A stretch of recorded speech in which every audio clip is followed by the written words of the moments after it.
रुचि रखने वाले लोग हैं उनकी भी थी।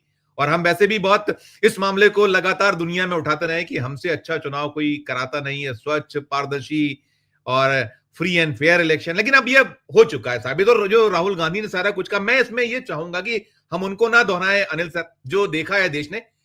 कहानी अब आगे क्या, क्योंकि अब इलेक्शन कमीशन ऑफ इंडिया तो उसको सीधे सीधे कहीं उसका जो भाव है, मूड है, जैसा कि करता चला है, हलफनामा दीजिए तब जांच होगी, इस तरीके का भाव आ रहा है। यहीं से शुरू करूंगा अनिल सर, पूरे इस पर आपका एक शुरुआती नोट, क्या कहेंगे आप? देखिए, ये तो मतलब कोई नई बात है कहीं राहुल गांधी ने ऐसा नहीं है।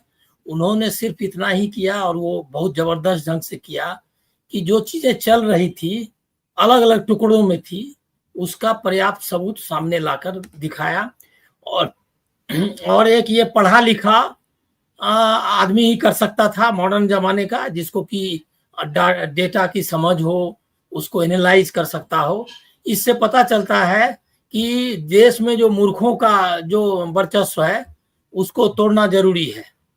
ये मैं अलग से बोल रहा हूं, क्योंकि देखिए कितना डिफिकल्ट था। वो जो पुलिंदे आपको दिखाई देते हैं, वो सारा डेटा को एनालाइज करना सबके सामने, और इतने अच्छे ढंग से रखा उन्होंने। ये कोई पढ़ा लिखा समझदार, जिसको साइंस से लेकर इकोनॉमिक्स तक की समझ हो, वही कर सकता है।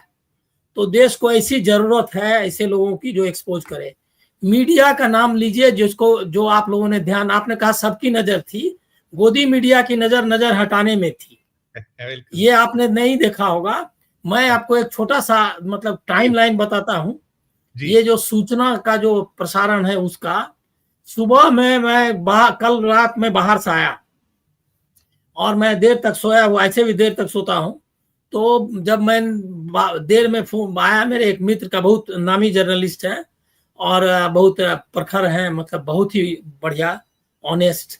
तो उनका आया फोन की राहुल गांधी की एक मैं बात हो चुकी थी एक बार, लेकिन उसके बाद उन्होंने तुरंत फिर फोन किया कि 1:30 में मैसेज है कि राहुल गांधी की लाइव प्रेस कॉन्फ्रेंस होगी।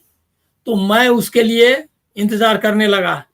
तो मैंने टीवी खोला, मतलब उसी तरह ये में मतलब पूरी गोदी मीडिया खोलते हैं, मतलब ये हम लोग तो गोदी मीडिया देखते नहीं, हम लोग तो सीधे नहीं, मैं खोला। मैं सोच रहा था क्या कि मोबाइल पे ठीक ठीक दिखाई नहीं देगा, तो अच्छा है कि टीवी पे खोलूं। टीवी, वहां पे एक भी चैनल ये खबर नहीं, एक भी, मैं बोल रहा हूं जिम्मेदारी के साथ, एक भी चैनल ये नहीं दिखा रहा था कि अभी लाइव प्रेस कॉन्फ्रेंस होने वाली है।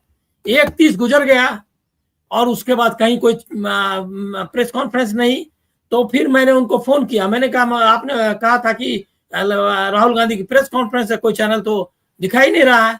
बोले आप जाइए उनके ये पे चैनल पे, यूट्यूब चैनल पे, inc.in पे जाइए, वेबसाइट पे, वहां आपको लाइव मिलेगा। अभी लोग इंतजार कर रहे हैं, अभी शुरू नहीं हुआ है। उसके बाद जब शुरू हुआ तब फिर मुझको क्यूरियोसिटी हुई कि देखो चैनल पे चल रहा है कि नहीं। अडानी का चैनल दिखा रहा था कि पुष्कर धामी गए हैं वो धराली ये को में लाइव। उसके बाद एक चैनल दिखा रहा था ट्रंप, और अंत में आज तक ने लाइव किया, वो बताना चाहिए। बाकी सब चैनल इधर उधर करता रहा, किसी ने पूरा प्रेस कॉन्फ्रेंस नहीं दिखाया और न लाइव दिखाया। तो मैं आपको बता रहा हूं कि इससे शुरुआत करनी चाहिए कि ये जो आपका पूरा तंत्र है, मीडिया का क्या रोल है वो जरूरी है बताना। और ये इलेक्शन कमीशन ने जो किया वो सब तो आपने देख ही लिया। वो किया, वो इसलिए कर पा रहा है कि एक तरफ मीडिया है और दूसरे तरफ सुप्रीम कोर्ट है। सुप्रीम कोर्ट सारे कारनामों को ढकने के में उनकी मदद कर रहा है। जिस दिन, मैं मानता हूं कि जिस दिन वो कानून पास हुआ था वो बेसिक स्ट्रक्चर के खिलाफ था। एक ट्रांसपेरेंट चुनाव आयोग होना चाहिए, आपने खुद कहा सुप्रीम कोर्ट ने। जब कानून बदला उसको, कानून को निरस्त करना चाहिए था, सुप्रीम कोर्ट ने नहीं किया। सुप्रीम कोर्ट सिर्फ स्टेटमेंट देने का, वो भी एक उनका स्टेटमेंट ही साबित हुआ, क्योंकि उन्होंने जो वर्डिक्ट दिया उसको माना ही नहीं, सिर्फ स्टेटमेंट एंड कमेंट दे रहा है। कानून की पढ़ाई देश में बहुत विकसित हो गई है। सुप्रीम कोर्ट को इस काम को करने की जरूरत नहीं है, लेकिन वो उसी काम में लगा हुआ है। तो सुप्रीम कोर्ट ने यही काम किया इस मामले में भी, और देखिए एसआईआर जो बिहार का है उसने आंखें खोल दी, पहले ही अलर्ट हो गए, क्योंकि राहुल गांधी ने इसीलिए वो लेख लिखा क्योंकि उनके पास ये कर्नाटक की जो सूचनाएं थी वो सूचना तैयार हो चुकी थी या हो रही थी। तो आप जान लीजिए, आप देख लीजिए क्या है ये जो स्टेटमेंट आया है चुनाव आयोग का, उससे पता चलता है कि उसका रवैया क्या है। मैं उन दिनों की याद करता हूं जब सेशन थे, ये कोई एक आदमी स्टेटमेंट दे दे और चुनाव आयोग पर आरोप लगाए, उसके बाद वो हलफनामा नहीं मांगने वाले थे। वो जो है, वो जो आदमी इसका जिम्मेदार है उसको तो पहला काम है कि उस पर एक्शन लेने का। वो देखिए ये क्या कह रहा है, इसने एक बार भी नहीं आश्वासन दिया कि हम जो है जो लोग इसके जिम्मेदार हैं उसके खिलाफ कार्रवाई। वो एलओपी है, उसको वो बोल रहा है ओथ लेने के लिए।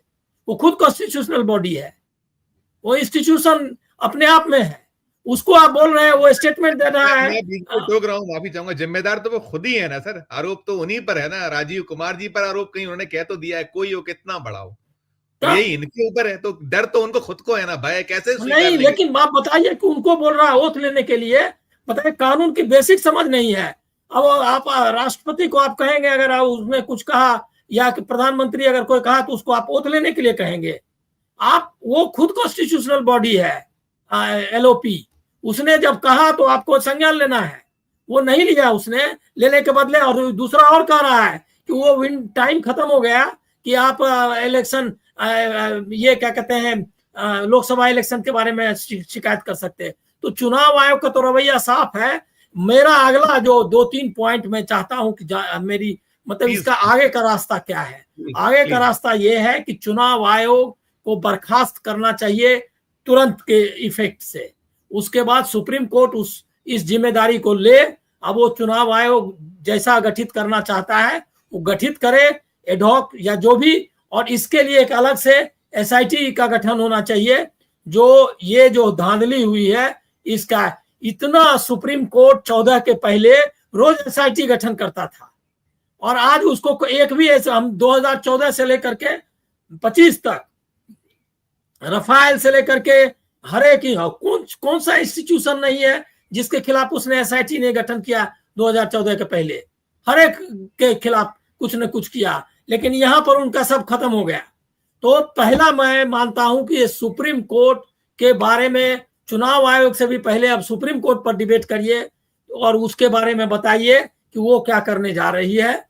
अदालत अगर इंटरवीन करेगी तो आप कोई चांस नहीं है इसमें, कोई दूसरा है पब्लिक ट्रायल ट्रिब्यूनल बनना चाहिए। ये जो ये हुआ है और लोगों से ये होनी चाहिए।